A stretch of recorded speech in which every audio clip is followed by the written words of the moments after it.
Hello and welcome to the Survival to Triumph show. This is episode 9. I'm Laura Hill from Swansea in Wales, and as everybody knows, the Survival to Triumph show is here to help inspire others. We've got Caroline waving there very enthusiastically. She's from Down Under, and it's what time is it out there, Caroline? Just on 6 a.m. 6 a.m. out there. So she's on Tuesday. She's on a different day to us now. We're still on Wednesday, 8 p.m. So welcome to the show. Caroline has got an incredible story of survival to triumph, and I'm sure she will inspire many, many people. So I'm going to hand over to you now, Caroline, so you can tell everybody the difficulties you've been through and where you are today. So over to you. Okay, good evening everyone, and good morning to anyone watching here in Australia. It's lovely to be here. Thank you, Laura. I think, for me, I'm a life coach, a gym owner and a business coach, author, athlete. So I do lots of varied things, but I think the thing that I'm the most passionate about is letting people know that it doesn't matter what's happened to you in life. You can get through it. And I know some days it doesn't feel like you can, but you just, put one step in front of the other, crawl, whatever it takes, because if you can get to the other side with a bit more joy and happiness, it really, is an amazing place to be. So essentially, my story on the was happened from childhood sexual abuse. And so for anyone out there listening, I'm quite open about this because I believe that we need to have more conversations and reduce the stigma around talking about it. I believe that by being silent on this subject, the only person we protect is the perpetrators. So for me, though, look, I grew up in an absolutely gorgeous family. I was the youngest of 3. There was nothing dysfunctional about our family. There was lots of love. Financially, we were secure. We lived in country Victoria. We were close to other parts of our family. So it was, very family orientated. Everyone got on well. So there wasn't even any those family, the ones you didn't talk to, the cousins you didn't like coming to parties. Nothing. I think for me, though, being the youngest, I always had an insecurity that A, I wasn't as smart as my brother, and B, that I wasn't as pretty as my sister. Aww. And I think just being the youngest, you tend to get teased a little bit more, no more than any other family, any other youngest, but I was probably just a super sensitive. Even now, I'm pretty passionate, I'm pretty emotional, and I wear my heart on my sleeve. And I have a fiery temper as well, which sort of, as a 5-year-old, came from some interesting stories. I think I stabbed my brother with a pencil at one point. We've all done stuff. I've got a sister, and I think I threw a clock at her once when she was sorry, Holly, and the clock was ticking. So I think we can all have a little bit of a fiery temper with our siblings growing up. Siblings, yes, So that was fine. I used to always, though, run away from home, like run out the front gate. I didn't actually run away very far. I was usually just down the block. But I used to have this thing that I used to run away, saying no one loves me. Aww. And I think, like I said, I was definitely surrounded by love. There was no question of that. So, a lot of that comes to, the way we're born and genetically, personality traits, all that stuff about whether we're curious, introverted, extroverted, all that sort of stuff is part of who we are. Absolutely. So that's one thing I've learned in life, is understanding what parts are me and what parts are me because of experiences. Yes, I love that. What parts of me and what parts of me because. Yes, that's a really fantastic statement, that is, because trauma and obviously sexual abuse, trauma changes people, isn't it? And it makes them different to what they were before. Yeah, I'm going to remember that one. Thank you, Caroline. Yeah, well, and I think I learned that one probably mostly as well during, I'll get to it like my addiction, but I'll just put in there, when I was trying to recover from my addiction, it took me a while to realize that I actually am addictive by nature. So that made me have to adjust how I adapted and not beat myself up when I went from obviously not drinking to like smashing down chocolate or doing things. So I'm aware now that I have an addictive personality type. So I've just got to keep that in the back of my mind when I do things, whether I'm getting a little bit too obsessive about it, even if it's healthy, running there for a while, I got like a little bit too obsessed because I can feel myself set up this pattern of addiction. So naturally that is part of who I am as well. So you're going back with my so one day I ran away. We were at Christmas. I believe it was Christmas at Victoria. We lived in country Victoria, and we used to drive down to Melbourne. We'd go to my dad's family in the morning and then my mum's family in the afternoon. Okay. It was like our traditional Christmas get together with everyone. Then one day something must have happened and I've run out the house and run down the street going, no one loves me. And my uncle came to find me and brought me back and sort of like reassured me that it was okay and I was loved and all that. And I guess I was, maybe six around that time, 6, 7. I then became his like favourite niece. Mm-hmm. Again, nothing untoward, but he used to then spoil me all the time.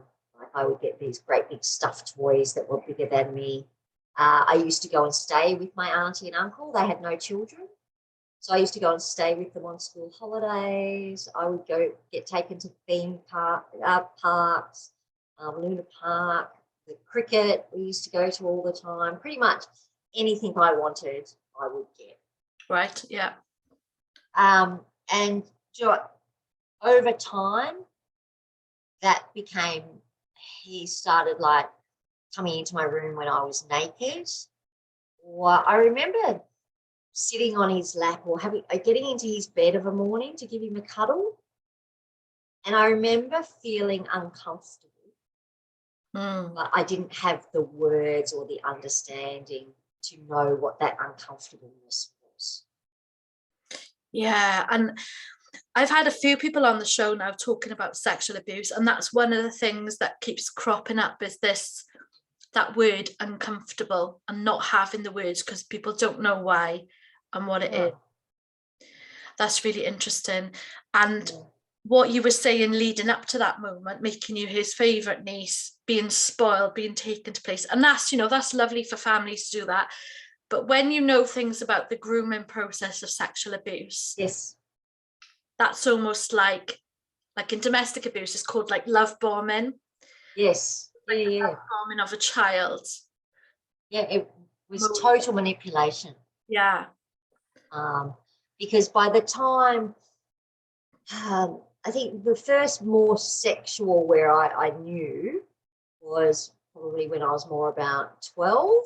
Mm-hmm. And because back then in Australia, we'd go on holidays and we lived in hot climate. And it was a big thing when topless sunbaking was really fashionable. So everyone topless sunbaked. We'd lie by our pool in the country and I remember we'd go on holidays and come back and he'd ask to see my breasts. Right. And John, I remember it used to happen because everyone else would be in the kitchen and I would be in the lounge room with him when he would ask me that. So it was really interesting that he would do that even when there were people around. He's got some, excuse the word, balls there, haven't he? Yeah. Well, yeah, but I think that was almost like when I look at the grooming process, it was almost gave me more sense of security. Right, yeah. Because there was other people around. So it was like, oh, well, this can't be too not normal, because Yeah. So I think, and that's what I like to talk about. And, I want, without being an alarmist, obviously, but interesting enough, we do a lot of campaigns for children around stranger danger. I don't know in England if they do. I know when I grew up, that was all the thing. It was all of it was just stranger danger. Yeah. When the reality is, most children will be abused by someone they know, and it won't be a stranger. So I think it's really important to understand that it's the grooming process that we need to identify, not just the sexual abuse that may occur. Because by the time the grooming process happened for me, and that was like, over, like I said, until he wanted to look at my breasts, that was, maybe 7 years. And that's a long time. So there was so much trust from me, so much. I loved him. I thought, he loved me. I felt special. So I certainly didn't want to lose any of that either. So, as I got older and he would want to like touch my breast, kiss my breasts and things like that, it did escalate to when I went to university and I was living on campus. I was only I was 16 when I started uni. I did want to be a vet. So I loved animals. So I was one of those people who brought home stray animals all the time. We had lots of cats. And the farmers, because we lived in the country, but we were the city folk.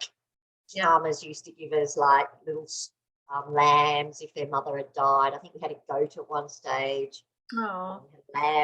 A lamb that used to get out before we go to school every day. So we'd spend like 15 minutes running around town trying to catch a lamb before we get to school. Oh and I apologise now to any vegans out there. I think we did end up having lamb chops. No. But we yeah. I remember that being quite a devastating time when we all realised that Romeo hadn't run away and got lost. Oh no! But look, we were in country. That's how you lived. You would go to the butcher and say, "Oh, can we have half a cow?" Yeah. Yeah. So I went to uni. Like I said, I wanted to do veterinary. I missed out by 1 mark. Oh no! University. So my second choice was pharmacy. My dad was a pharmacist. So I went down to Melbourne, lived on campus, and that's probably where I first really got caught up with alcohol. Okay. And boys. While I lived in the country, I did 2 years at boarding school as well, just to get my subjects. But I didn't really have a lot to do with boys or alcohol up to that point. But I was only 16 when I first started uni and turned 17 in March. My uncle then used to come to the university and he would bring me like a care package from my auntie. It would have food and whatever other stuff that I needed, but he would also bring me money. Right. So I think that the thing for me at that point, I also had this distorted view then around our relationship and money had started. So, and because I was a poor uni student as well, I would I've got 50, and I remember it would be $50. I can go to the pub this week. Of course, because you want to have fun, and that's uni life, isn't it, Yeah. So I used to then allow him to come to my dorm, and he would make me just lie on my bed, and he would just kiss and fondle my breasts, and that was probably the first real physical contact as such. Sexual contact. There was the other uncomfortable stuff. It was never, directly relatable. And I guess because I lost my virginity at university around this time, so I was starting to have more of an understanding of sex. Yeah. As well. So that's when alcohol came a big part. So that was just, it made me popular because I wasn't confident. I had, I still, had all that stuff from my younger, even though my uncle made me feel special, I had all that stuff around not feeling good enough. Mm. So alcohol made me popular with the popular people. Obviously, it made me popular with boys, so I had a lot of sexual relationships there. Again, I had this thing where I thought that sleeping with a guy meant that he loved me, because that's where my distorted patterns of thinking had started forming with my uncle.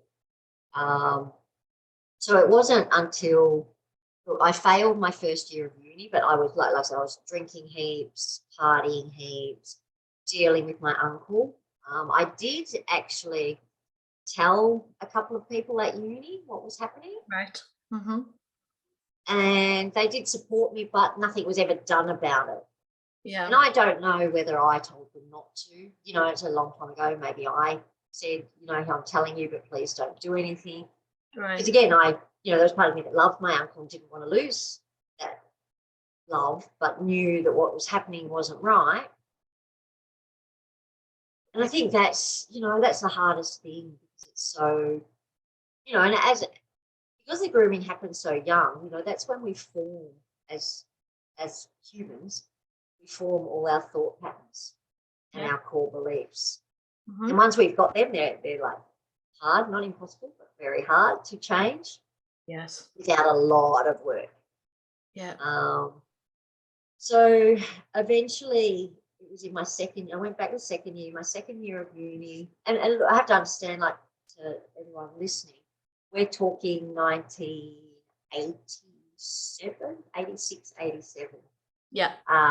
So, look, let's be honest, childhood sexual abuse was not spoken about. Absolutely. In the normal day-to-day conversation. Yes, every now and again in the news there would be some really horrific case of child abuse, but that was it. You would just, and even then I don't know that you got those stories that often in the news unless it was a really well-known case. If it was like a murder or something, isn't it? That's the same in the UK as well. Like, unless it was somebody like abducted and then like raped or something, and they were murdered after like a young girl gone missing, you wouldn't hear about it. And we didn't have the internet and Instagram, Facebook back then. So, like you say, it was hushed up anyway. Never mind, So it was a different time. So when you grew up with that, you didn't realize that was, well, I'm assuming, did you think that was different to other families, or do you think this happens in all families? Like, why would you think would be different? Because no, and I never really, like I said, there's that uncomfortable feeling, which is interesting that, as humans we do understand, and probably as children we understand more because we haven't got the layers of other bullshit we tell ourselves in front of us. So we're probably more attuned to how we feel when we're younger.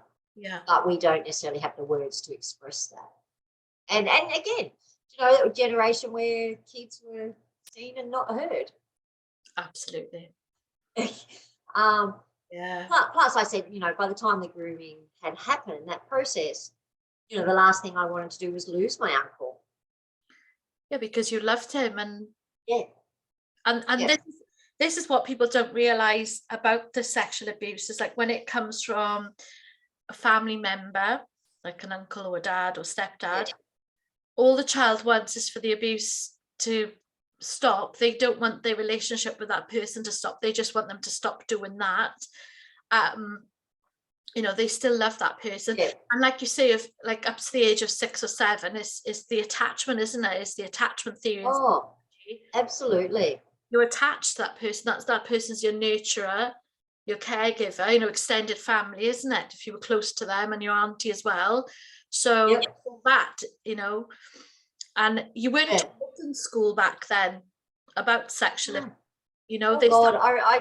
I think, like, I just remember sex ed classes in about year 9, I'm presuming, back then. We did sex ed. And I just remember everyone going, "Oh no, don't talk about it." like it was embarrassing. Like back, I think our generation now is so much more sexualized, younger, for better or for worse. I'm not having to get into that, but in some ways it's better because they do understand it more. In other ways it's worse because at a younger age they're seeing probably more that they can't understand. Yeah. So yeah, with my uncle, I went back the second year.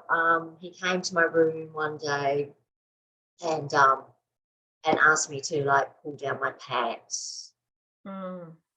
And I said no.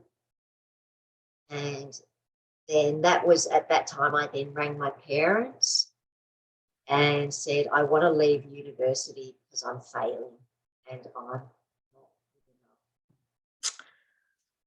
enough. Do you know what? But that was way easier to tell them that than to tell them what was actually happening.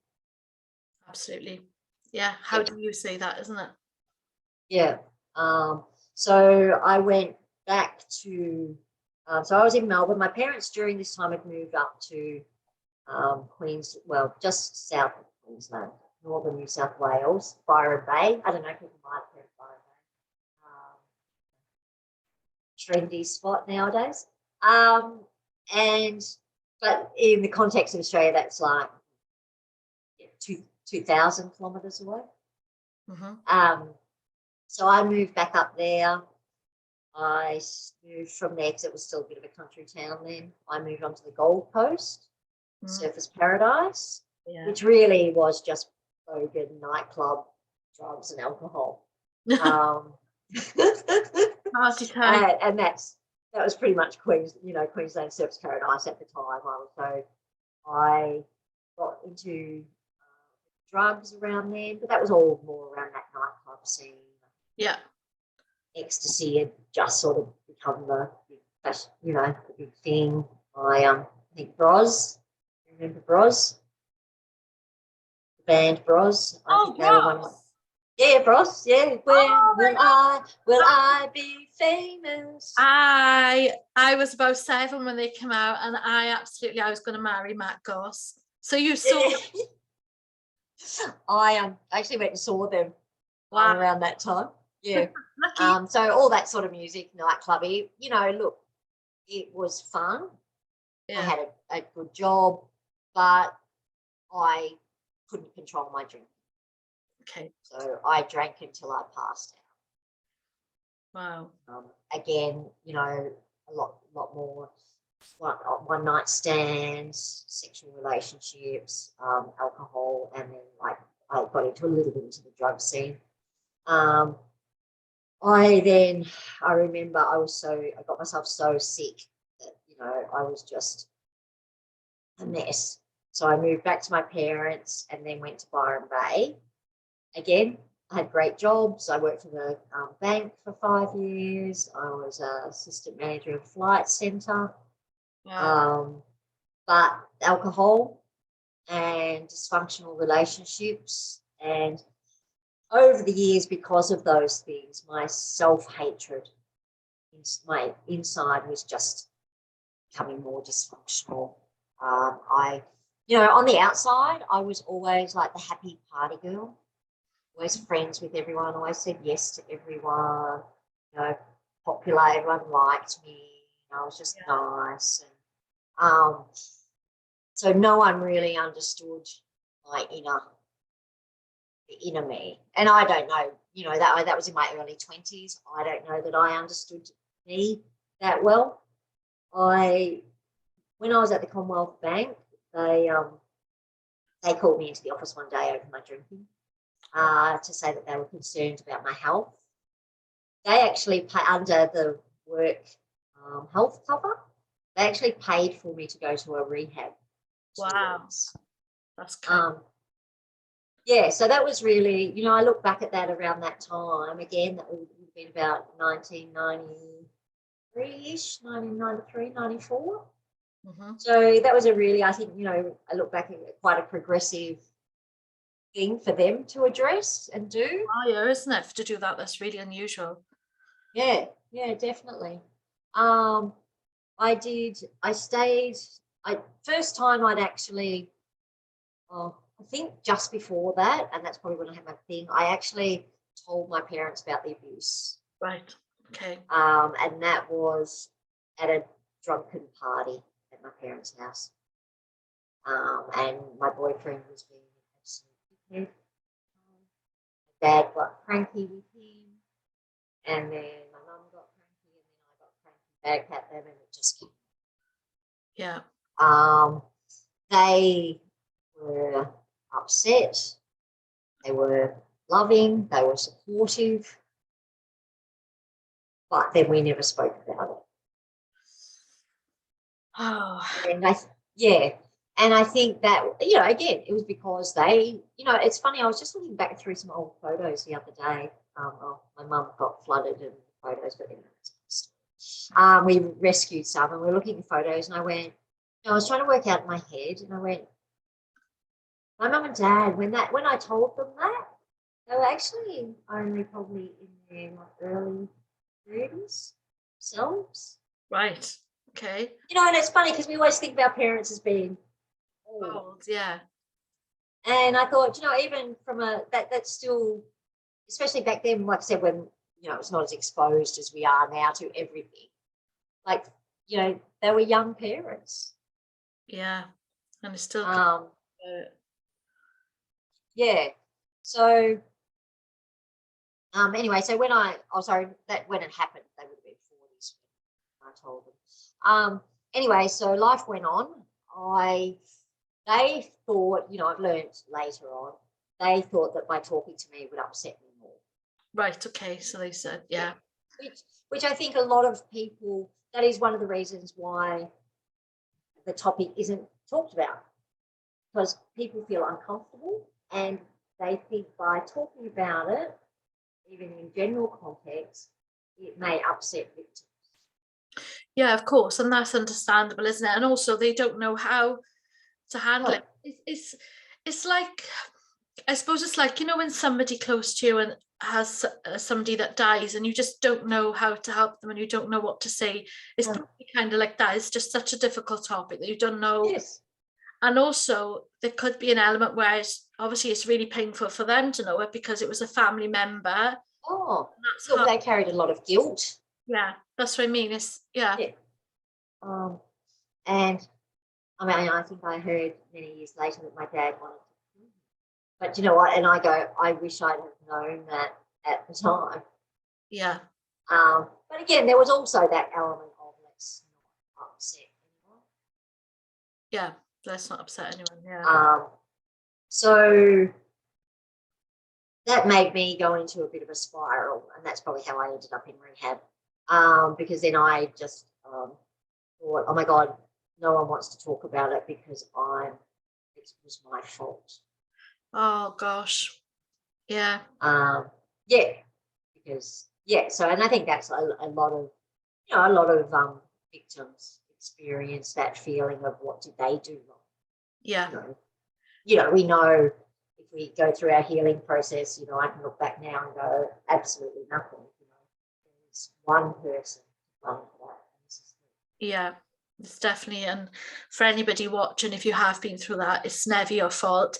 Even if, like Caroline, like the Uncle King, and was plying you with money type of thing to let him kiss your breast and stuff, it's still not your fault. You're still being groomed. You're, psychologically, the way you look at things is different when you're in it to when you're out of it. So it's never ever your fault. The only person's fault is the perpetrator, the abuser. Yeah, absolutely. And I think now, we've in Australia, Grace Tame became our Australian of the Year, changed the laws so that child victims could speak out. Brilliant. Yeah. Because, so I think we're in 2020 and, so we're talking, this is recent changes in law where up until now, child victims could not speak out in a court case, but their perpetrators could. Wow. Shocking, isn't it? Yeah, and look, and the original reason for that law was to protect the identity of the child victims. Yeah. In the media and all of that, but also in doing so, it took away their voice. Yeah, you're protecting the perpetrator, aren't you? You know. Yes. Yeah. Wow. So that's, like I said, we've still got, and I'm sure around the world there's probably lots of laws like that are very archaic. That, like I said, like I look at my no one talks Your sound is going, Caroline. Oh, yeah. Can you hear me now? Yeah, I can hear you now. Let me fiddle with mine and turn it up a bit as well. Sorry, everybody. That's right. My sometimes my internet. We are long distance as well, so yes. allow. Sometimes my internet drops in and out. Yeah. Yes. So yeah, look, it's a complicated subject, and it makes lots of people uncomfortable. But for me, I think the important thing is to remember the person that needs most support is usually the victim. Yes. And and not all. I mean, don't get me wrong. Some victims may not want to talk about it. Yeah, and that's ask them and give them help. Yeah, absolutely. It's the person's right, isn't it? So if you know someone, if they don't talk about it, that's fine. But you can always say, "I'm here for you." When you are ready, we can, look at ways to help you and everything. And you may not be ready now, but you might be ready in a month or next year or whatever. Yeah. So how long were you in rehab for? And when you came out, was it successful? Okay, the first go when I was 23, no. I did 2 weeks. That was the first time I actually had a psychologist there, and we talked about the sexual abuse. Right. I stayed sober for 12 months. Well done. But I was still living in Byron Bay. I was still going to the pub every weekend. That's what you did in Byron. Yeah. I used to drink red lemonade. Oh my God, I don't know what was worse, me after 10 red lemonades or me drinking. Yeah. Sugar rush. Hyperactive. My gosh, your heart must have been like that in the night. Yeah, I'm pretty sure some people thought I was still drinking. So then, look, the next, so I was about 25 by this stage now, I suppose. The next 15 years, I went overseas. I lived in Thailand for 18 months. I went to the States for a year. I moved around Australia, Melbourne, Gold Coast, Byron, Melbourne, everywhere. I was so unsettled. Yeah. And then when I came back from America, not long after that, I was still drinking. Drugs were never a big thing. They were just because I knew people had drugs, so you'd be out at a party and someone would hand you something. Yeah. It was the alcohol. So by this stage, I was getting to a point where I would drink in the morning. I would have blackouts. I'd had several suicide attempts as well. I had a lot of suicidal ideology. But so when I came back from the States, I thought the guy, I went to the States with a guy, I thought he was the one I was going to marry. That didn't work out. So I was a bit heartbroken when I came back. Like I said, alcohol just kept rolling along. I then, 9 months after being back, I found out I was pregnant. Wow. From the guy that you were in America with? No. So I'd come back home, moved back to Melbourne. I'd met this guy there, and I'd lived months, and that was just like, we literally just drank wine. It was just, it was both dysfunctional. And then I left him. I got quite a good job, and I was working in this job. Moved out. I'd moved back. I was actually living with my uncle had died many years earlier, but I moved in with my auntie. And her and I always got on really well. We never actually specifically discussed what happened. Okay. She was much older. But we got on really well. Mm-hmm. But it was still very dysfunctional being in that house. Like, there was still a lot of stuff obviously I hadn't worked out in my own head. around that. Got pregnant with, the state I was in then was like, like the worst mother ever to me. I'm a bad, failed human being. I'm not good enough. All of that. So I looked at, I actually was at an abortion clinic when I found out that I was 5 months pregnant. And I remember, like, clear as day, just being in shock, and me just sitting there going, but what do you mean I can't? What do you, like, you know what I mean? Like, what do you mean? I then decided to go through adoption. Right. So I had like 4 months of counselling around adoption. My parents offered to help me. They offered to look after, if I wanted to keep my son instead of adopting, they offered that they would look after him. Yeah. While I continued. So I just did his job, got promoted. Anyway, I can't say exactly what happened. I was still drinking, smoking. I was still at work wearing high heels all week before my son was born. So I'm going to put that in the category of I was in complete and utter denial still. Then my son was born. I didn't go through with the adoption. I can't say I didn't have my son and go, oh, wow, this is wonderful, I'm really maternal. There was nothing about that baby stage I actually enjoyed. Like, I loved him. Yeah. But I wasn't mum. I just remember looking at him one day going, oh, guess we're stuck together. Oh, wow. Yeah, your mum. So it was good. So I went home to my parents for a couple of months, took a couple of months off work.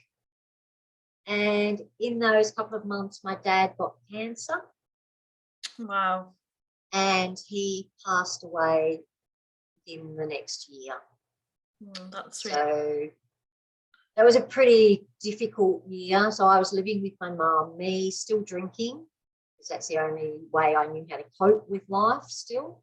Yeah. Little baby. I felt resentful.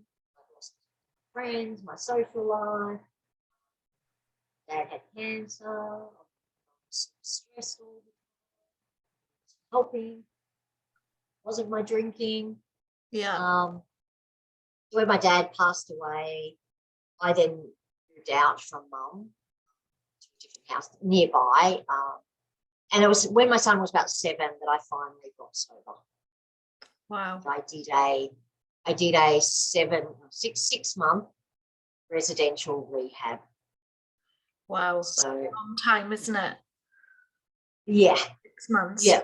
It's hard going. And it, for everybody out there, like episode 1, we had Laura on, and she was alcohol or drugs. And withdrawal is not an easy thing to go through.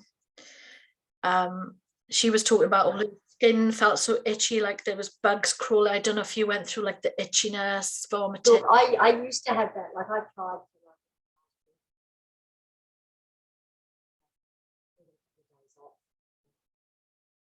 The sound has gone a minute. Sorry. Try again. All right. Try again. Am I back? Yeah, you're back. You said it used to be when used to have that. Yeah. Yes. So look, and this is I recommend to anyone, like, you shouldn't try and get sober by yourself without medical help. So I actually, before I did rehab, I did a week in a detox centre, hospital-based detox centre, and literally was on Valium for 7 days. Wow. And lots of it, because it's actually, you can kill yourself. I'll be straight up. Going from drinking a lot to sober without medical intervention, your body can just shut down. Yeah, so body can shut down. Wow. Yeah. So it's not something you should do by yourself. Yeah. So where should someone go for help? Is it their local doctor? Do you recommend? Yeah, look, your doctor's probably your first referral point. There's usually local I don't know what you have over there. Here we have like local community centres that might have drug and alcohol counsellors. Yeah. So they're your second bit. Look, though, I did AA for a couple of years after I got sober. It wasn't, look, it worked for me at the time, but it's not something I necessarily enjoyed or kept up. Yeah. I traded AA for running. Yeah. So I took a more, for me, AA was just a little bit depressing. Right. So, and I found more exercise and being active and studying and all those things that I hadn't been able to do while I was drinking are the things that motivated me in sobriety. Yeah. And I think it's different for every person, isn't it? We do have AA here. We also have Barod, B-A-R-O-D. And I assume we would have private clinics as well, but Barrett's like a charity in Wakata. So we do have those facilities here. So like you say, go to your GP if you're going through this. And many people might be functioning alcoholics like you, were you able to hold a job, you were able to mask it, you were able to show people that you were happy on the outside, but inside, you know, your feelings were being torn apart. And lots of people don't realize there's many, you know, functional alcoholics. There's even people who take heroin who are functioning in their job, which people don't realize. So it's not just about that person that's drunk all the time and stays at home or sits on a park bench with a bottle in a paper bag. It's not, there's a spectrum of it, isn't there, Caroline? Yeah, and I know like in Australia over COVID and lockdowns and all that, alcohol use has gone through the roof. Absolutely. Because people were home, you know, that. And you know, look, and I get passionate, you know, a lot of women, and often it's women because they are stressed, you know, trying to work, run a family, come home, or have that glass of wine. Yeah. And, you know, that glass of wine turns into a bottle of wine. Yeah. And, you know, it becomes this habit, but like then you can't, you know, it's like anything. You need more to get the impact over time. And it's slow. It can, for a lot of women I know that I speak to, it can slowly creep up on you. Yeah. And then, you know, we've got to remember it's an addiction. It's like smoking. It's not like you can just say, oh, I'm just not going to do it tomorrow. Yeah. Because your body is craving it. So you're going to have physical cravings. And those physical cravings can be like automatically wired in your brain. So, you know, look, I guess the thing is that, look, there's also heaps and heaps of groups. I run one group. But there's lots of groups for women. Yeah. Not drinking, sober groups and things like that. For me, I think the first few years of sobriety were like white knuckling life, because I had all these emotions, you know, and I had like to find ways to be able to express them. Look, I learned so much in the rehab. Like I said, it was pretty tough, but I learned a lot of coping strategies and skills in that. But look, it took me, I think, you know, still it was a good 4 or 5 years of my sobriety to start finding total joy in my life and success in my life. And, you know, and that's where, you know, and that's when I started working on me a little bit more, you know, and realizing that I was a good person, finding that self-love. Yeah. Being able to let go of that other bullshit stuff that happened. You know, for my mental health, so I still suffer anxiety, depression at times. I mostly use exercise to manage that for myself. Yeah. And you know, but building up feeling, and that's why, you know, that whole feeling good enough, that I am good enough. You know, when we have bad days or stressful times, those little old patterns of thoughts come up. Yeah. And it's just about, you know, I like talk to myself a lot. So I go, oh yeah, no, you're not coming back today. I don't have time to deal with you today. Like, you just like move over there. And you know, and it might take me to go outside and go for a walk, just to clear my head and reset. And I think sometimes in our busy, stressful lifestyles, we don't do enough of that resetting. Yeah, absolutely. And we're all juggling that. And it's like, I just want to touch back on what you said about, the white knuckle experience is having all these emotions. And whereas normally your alcohol was your crutch, it was like your little safety or cotton wool, wrap yourself up, make yourself feel happy. And this is something that in our generation, we were never taught how to deal with emotions in a healthy way. If we were naughty, most of us, I think, we would have had a smacked bum bottom. Yes. Would have been told off. It was very authoritarian, the discipline that our parents in that generation gave us. It was children should be seen and not heard. We never had a voice. In school was the same. It was very disciplined. So we were always kind of like disciplined by fear. Yes. Which made us to shut up, and we were never able, children were never really able or felt comfortable to express how they felt. So it's a lot better now. And I think when we had those feelings, and I think this is part of the fact that 1 in 4 people suffer with mental health. I have had anxiety, depression, and I still get bouts of that now. But I've just learned myself through self-healing and exploration how to manage that in a safer way, how to manage my own emotions, how to deal, and what works for me, like what, and this whole thing about learning to rest and have calm in between, and the self-care. Self-care is something I didn't know about. I went to uni at the age of 34 and I'd never heard the term self-care and how important that is. 34, never heard of, how crazy is that? And it's, and you speak to mums, you're like, you've got to have self-care, put yourself first, and they're like, can't, I've got kids and blah blah blah. And it's like, happy mum, happy wife, happy life. You've got to put yourself for your children. And I always say that to people. I say, and I'll say, if I go for my run, if I go and do what I need to do for me, I'm going to be a better boss, friend, a better partner, a better mum. So you're all going to benefit. So if you all need to just like cover me for an hour while I do that, it's going to be a win-win situation for everyone. Absolutely. And it's like that little hour can be, do so much to recharge you. I can't say running is for me because I'm quite chubby, but look at rest, a bath, candles, anything. And that's why I say, like, you can't, there's too many in life, there's too many one hat fits all solutions, and we're all uniquely individual. We need, I like working with people. What brings you joy? Because I can give you all these suggestions, but they may not bring you joy. You need to find what's true to you. Absolutely. What works for you. And, look, I'm a bit of a, if plan A doesn't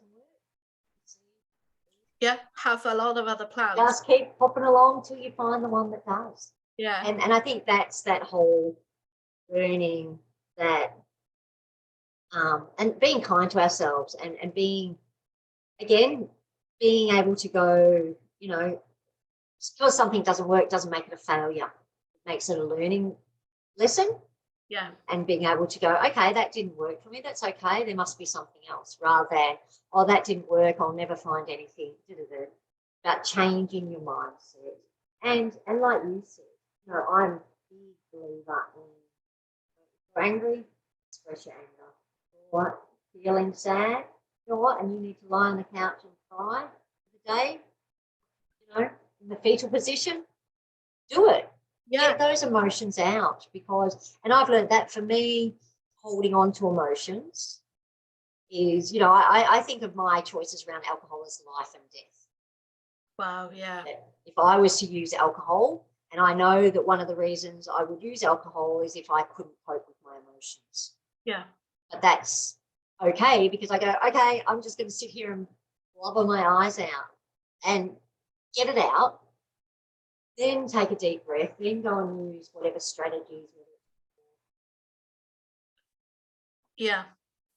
But always acknowledge it's okay to be okay. Absolutely. And, you know, We're not perfect. exactly. We are human beings. We're not robots. We have tear ducts. They're there for a purpose. They fill with water. We are meant to cry. Men, you're meant to cry too. Don't you? Yes. That makes you not masculine. We have angers like I teach with the children. That's like your ultimate pinnacle of the volcano, isn't it? It's all the anger ingredients inside, the frustration, the upset, the hurt, the pain. It all layers up to that eruption.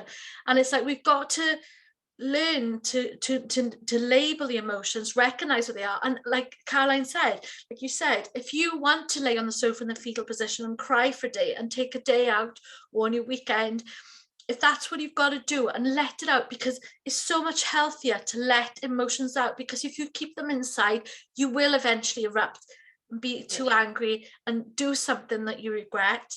You know, it could end up in violence, hurting yourself, self-harm. You know, it could hurt someone else. You've got to let it out. I'm so passionate about this. We really have to, you know, to let people know that it's okay. It's okay to have feelings. It's normal. That's why we have them. Yeah. We shouldn't. I know, and like, you know, I find a good swear. You know, Yeah.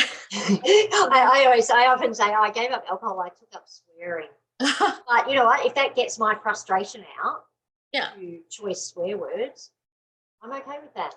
Yeah, absolutely. And you know, if someone says to me, and I have had that said, I've had people say, "Oh yes, but it's not very nice language. It's not very feminine," and I'll just be like, "Oh, fuck off." Like really? Yeah. Because I'm not harming anyone. Like I would never do it violently with intention towards someone. It's more me muttering it in my own frustrated head. Yeah, and I'm sure we're all guilty of a few swear words, definitely. Yeah. But I think, look, do you know what, the best thing that I found, like, so, you know, like I've since finding all this in the last, you know, it's probably been the last 5 years, and I'm in my early 50s now, 52. Isn't that terrible when you get to an age when you can't remember how old you are? Oh, it's bad. But, you know, I've gone on to represent Australia in triathlon. I love that. We're losing you. Sorry, Caroline. But I think what Caroline was trying to say is that she represented Australia in a triathlon. Yes. Is that right? Yes. I've got yes. You. Yeah. So that's amazing. Triathlon. Wow. And you know, I've got successful businesses now, but the main thing is I live life happy. I donate a lot of my time for mental health organisation, the Black Dog Institute. I'm a surf lifesaver. I compete. I have fun, and I actually am at that point now. Like for much of I'm 12 years sober. For much of my sobriety, I had a little bit of resentment. You know, there was always that, oh, I wish I could. I'm the complete opposite now. I actually love the fact that I never have to make a choice about drinking. That's amazing. I just go, yeah, no, I don't drink, because I can go out whenever I want. I can drive myself home. I just don't have to think about anything. And I've built up enough confidence in myself that I don't need the alcohol to give me that. Wow, that's amazing. Well done. And, you know, 12 years, that's amazing, you know, and it's not easy. And it's like you say, you've got to have to build that confidence, because everywhere you go, you know, especially Western society, you're very social. It's like, have a meal, have a drink, have a thing. Oh yeah, a lot of pressure. It's thing, and it's like, and I think drinking, and what's the questions, and you know. I copped that a lot over the years. Now I just go, because I'm alcoholic. Okay, let's move on. Most people go. But I've learned that's an easier answer now, because I don't, like I said, when you feel confident about yourself, you then stop worrying what other people will think. So it's just like, oh, you take that however you want it. That's got nothing to do with me. Oh, that's brilliant. Yeah. So fabulous. I love it, because you're just like natural, and you know, you're owning your truth, and you're not ashamed, and you're proud of who you are and where you've come, and you should be, because you know, so many people can't get sober. You know, so many people do end up losing their lives from alcoholism. you know, with the liver damage and all the rest of it. So, you know, really hats off to you, Caroline, and you're doing so much. You're helping with mental health charities, you're competing. And am I right? Did you tell me you were Gold Coast Woman of the Year? You won an award? Well, interestingly, last year I won Gold Coast Woman of the Year Wellness Warrior. Wow. And then just last week, International Women's Day, I was nominated. I don't know how they did it. I was a bit surprised because I knew nothing about it. In the top 30 most influential women on the Gold Coast. Oh, wow. And that's more for my work around creating awareness about sexual abuse. That's amazing. So you know what, but I think one of the biggest blessings, like I am incredibly grateful every day. Gratitude is probably one of the biggest keys to my happiness, my success, because I know where I've been. I know what we're talking about. I know addiction. You know, there's a 10% success rate. 10%. So I know how difficult it is. So I'm incredibly grateful that I've found ways and strategies that keep me sober. And, you know, and it gives me a lot of empathy for people who are struggling because it's not easy. No. And I think, you know, the world, especially on social media, can be so judgmental. It's sorry, I was just going to say it's easy to judge when you haven't walked in someone else's shoes, and it's very easy to judge. Yeah. But sorry. But you know, no, look, I was just going to say, like, and that's, you know, that's why I always say, like, you know what, I use a lot with my clients. Start believing you're enough right now. Don't wait till you've lost weight, got over that fear, or got the new job, or built your confidence, because we're all enough exactly as we are. Yeah. Yes, we can tweak things and we can, you know, do things that help us along the way, but there's nothing wrong with us. No matter how dysfunctional we may feel, we're still enough as that person, as that human being. Yeah. And it's not something over here, it's something in here, and recognizing that regardless of what's going on in your life. I love that. You are enough. And it's like you say, we are humans, we have this, you know, soul, if you believe in that, and it's like it's your inner self, and it's like the happiness isn't like when you get, you know, like I'm overweight, so when I lose 5 stone, or you know, different job, or blah blah blah, it's right here right now. We have life, you know, we're born, we know one day we'll die, we don't know when that will be, God forbid, but you know, it is the old cliche, life is short, so you have to make the most out of every day and believe that today something good will happen, even if you can find the smallest thing to be happy about. Maybe it's a flower, anything that makes you happy. Write it down like a gratitude list.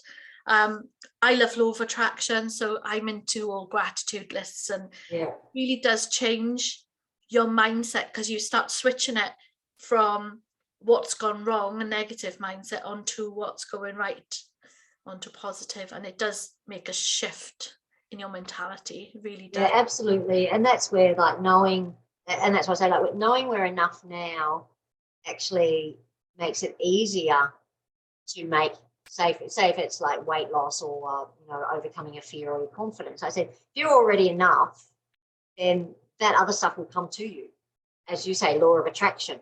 Yeah. Whereas if you're waiting for that stuff or trying to achieve it, like, it just moves. As you're coming closer, it's going just a little bit in front of you. Yeah, absolutely. Feeling of lack, isn't it? It's the and I think it's that we're critical, that, you know, just like I go, like, we're all perfectly imperfect. We're all a little bit broken, and that's all okay. We don't have to be anything else than that. Yeah, and like you say, not one of us as human beings, none of us are perfect. You know, even if you've got model looks, you know, you might be Kardashian or Beyonce or something, there's still something that bothers you. There's still something they hung up about their body, about their looks, about their life. Oh, absolutely. You know? Nobody has this perfect life, and I feel so sorry for the youngsters with this pressure with Instagram, and you see, you know, even how people look is not real, and they've all got the perfect lifestyle, but it's not. A photograph is not a true depiction of life. No, and that's why I think it's about,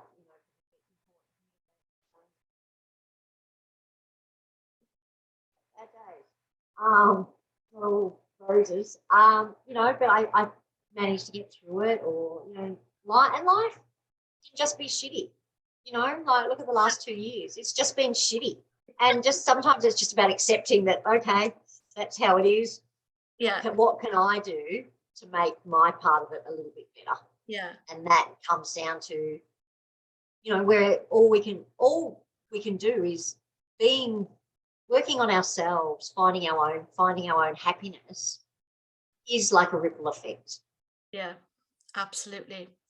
Well, we've come into the end now. We're at 9 o'clock here, so it's 7 o'clock then in the morning. So I always ask my guests to have a little golden nugget of wisdom. So I want you to give a golden nugget of wisdom to survivors of sexual abuse who may resonate with what you're saying. So maybe they've never been raped or anything like that, but they've had this uncomfortable, they were maybe made to do little uncomfortable things, even that is still sexual abuse. So absolutely. Yeah, what little nugget of wisdom? Okay, firstly, I'll go back to what we said earlier. Absolutely, is none of that. Nothing that's happened to you as a child was your fault. Yeah. I think that's a really key point to always remember. And, I would totally find someone you trust and talk to someone. Create stories about it. And the only way to let it free is to let it out. Yeah. And that's for me the start of the healing process, is being able to let it out. And you know what, when I say talk to someone, sometimes you might not have and sometimes someone close to you who's involved with you, or the person that, committed the abuse, isn't the right person to talk to. Because sometimes you're wanting validation from them and they may be struggling with their own issues. Yeah. So sometimes, it might be a health professional, counsellor, or someone who doesn't have that emotional attachment, or like if you've got a good. But, as hard as it is to take that first step about it, it definitely is a huge step in the healing. Yeah. Okay. Thank you, Caroline. We lost a little bit of that on sound, but I think we can just about understand what you say. But the first step is talk to someone, whether that's a friend, or maybe it's better to talk to somebody who's outside of the box, counsellor, therapist, someone you can trust. And it is the first step to healing. And remember, it's never your fault. And if you never tell somebody ever, then you will carry that with you for the rest of your life. And like we had a lady on previously, Latonia, she described it as a boulder that she was carrying around, the trauma. So when you start to heal and have support, it's almost like you're chipping away at that boulder, so it becomes less of a burden to carry. Do you think that's like a good enough? Yeah, absolutely. And the more I do that, I have new levels of growth and happiness every day on my journey.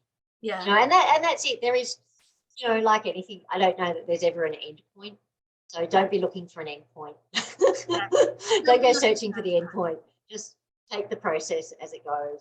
Yeah, and it's because that trauma will always be with you, so to speak, but it's about learning to live with that and learning to find happiness and joy in a moment in yourself. And it is possible. We have Caroline, who has told her story, and she's living proof of that. So I hope she's inspired you this evening. Thank you, everybody, for watching. It's been an absolute pleasure, Caroline, to speak to you. Thank you, Laura. Love being here. Yeah. Go and enjoy your day. I'll be going off to bed shortly, and you'll be just starting your... I'll be going to the beach to have my coffee. Oh, enjoy. I bet the beach is beautiful there as well. I see your photos sometimes. Yeah. Thank you so much. Thank you. Yeah. Night, everyone. Thank you for listening and take care. Bye-bye.